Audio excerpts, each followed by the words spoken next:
अखिल भारतीय किसान सभा एवं भारतीय खेत मजदूर यूनियन के संयुक्त आह्वान पर 1 नवंबर 2012 को दिल्ली में संसद मार्च में देश के विभिन्न राज्यों से आए किसानों ने ग्रामीण जीवन में निरंतर बढ़ते संकट को लेकर गंभीर चिंता प्रकट की। उन्होंने इस संकट के चलते राष्ट्रपति को एक ज्ञापन भी सौंपा, जिसमें उन्होंने विभिन्न मांगे की। उनकी मांगे थी किसानों, खेत मजदूरों और ग्रामीण दस्तकारों के परिवारों में महिला पुरुष दोनों के लिए 60 वर्ष की उम्र से 3,000 रूपए प्रतिमाह पेंशन देने का कानून बनाया जाए। खेत मजदूरों के लिए व्यापक केंद्रीय कानून बनाया जाए। किसानों एवं खेत मजदूरों पर अत्याचारों और दमन को बंद किया जाए।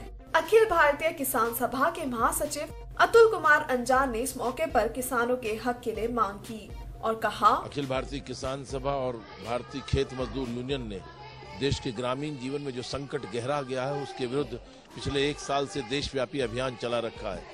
गांव से लेकर कस्बों तक, ब्लॉक से लेकर के अनुमंडल तक, तहसीलों तक और जिला से लेकर राज्य स्तर तक हमने एक जन जागरण अभियान कराया कि देश की स्थिति क्या है। हमें पूछना चाहते हैं और हम कह रहे हैं कि देश अगर 9.5% विकास की दर से आगे बढ़ रहा है तो संयुक्त राष्ट्र संघ कहता है कि दुनिया में जितने भूखे हैं उनमें आधे भूखे भारत में रहते हैं और बाकी 204 देशों में रहते हैं। तो फिर क्या बात है, ये कहाँ गई? ये भूख और गरीबी क्यों बढ़ गई? जिन देशों के अंदर 4% विकास की दर है वहां तो महिलाओं में एनीमिक महिलाएं इतनी नहीं है। हमारे देश में तो 43% महिलाएं एनीमिक है। हमारे देश में 46% बच्चे कुपोषण के शिकार है। जहां 3% और 4% की आबादी विकास दर है वहां तो ऐसी स्थिति नहीं है। इसलिए हम ये कहते हैं कि आजादी के बाद इस देश में पिछले 20 वर्षों के अंदर जो आर्थिक नीतियां चलाई गई हैं उससे देश के अंदर एक नव दौलतिया वर्ग पैदा हुआ है। सर्विस सेक्टर के माध्यम से उन 10-15 करोड़ लोगों के माध्यम से जीडी पर, ग्रॉस डोमेस्टिक प्रोडक्ट का सवाल उठाकर ऊपर फेंका जा रहा है और ये परोसा जा रहा है कि हमारे देश में बहुत तरक्की हो गई। तरक्की हुई है लेकिन कुछ खास लोगों के लिए हुई है, लेकिन तरक्की इस देश के गाँव और खेत खलिहानों में उसने अपना नया रास्ता नहीं देखा है।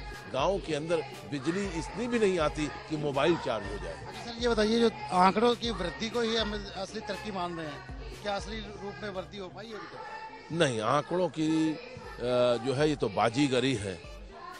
तरक्की तो कहाँ हुई है? मैंने कहा ना कि संयुक्त राष्ट्र संघ की रिपोर्ट ही कहती है हमारे देश में गरीबी, बदहाली, कुपोषण, अल्परक्तता ये बढ़ा है और इसका कारण ये है कि देश के किसान, खेत मजदूर, कल कारखाने बहुत दौलत पैदा करते हैं लेकिन इस देश के अंदर दौलत का न्यायिक बंटवारा नहीं है।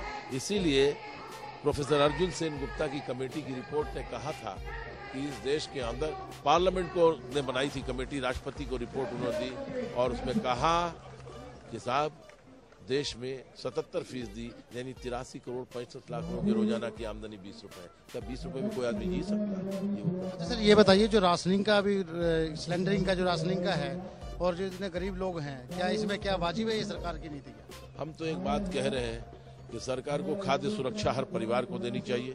हर परिवार, 5 आदमी के परिवार को 35 किलो चावल 1 रुपया 2 रुपए पे देना चाहिए।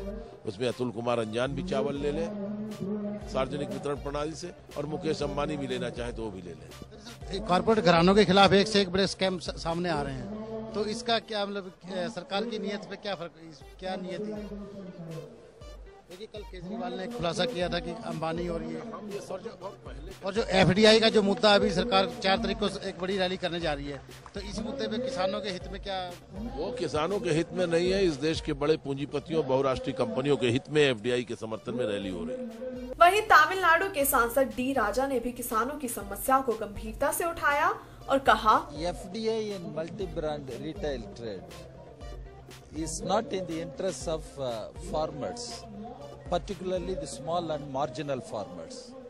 That is one reason why we are opposing FDI in multi-brand retail trade. Government has a different position. Government wants to allow FDI in every sector, insurance sector or pension fund sector. We don't agree with government. These are all disastrous steps taken by the government. They are not in the interest of the nation. They are against people. Here, the All India Kisan Sabha, the Bharatiya Khet Mazdoor Union, have organized this rally to raise some of these issues. Even they have asked for a separate budget for agriculture. But Parliament doesn't discuss the agriculture in a special session, and government is so careless, and the government is not sensitive to the sufferings of Kisans and Khet Mazdurs. That is why this rally has been organized. Sir fertilizers के जो मुद्दे उठते हैं, fertiliser इतना महंगा हो जाता है, उस पर कोई रैली नहीं की जाती कि उसे कम से और ये FDI को बढ़ाने के लिए? No, it all includes the inputs costs are going up, whether it is fertilizers or power, electricity or water.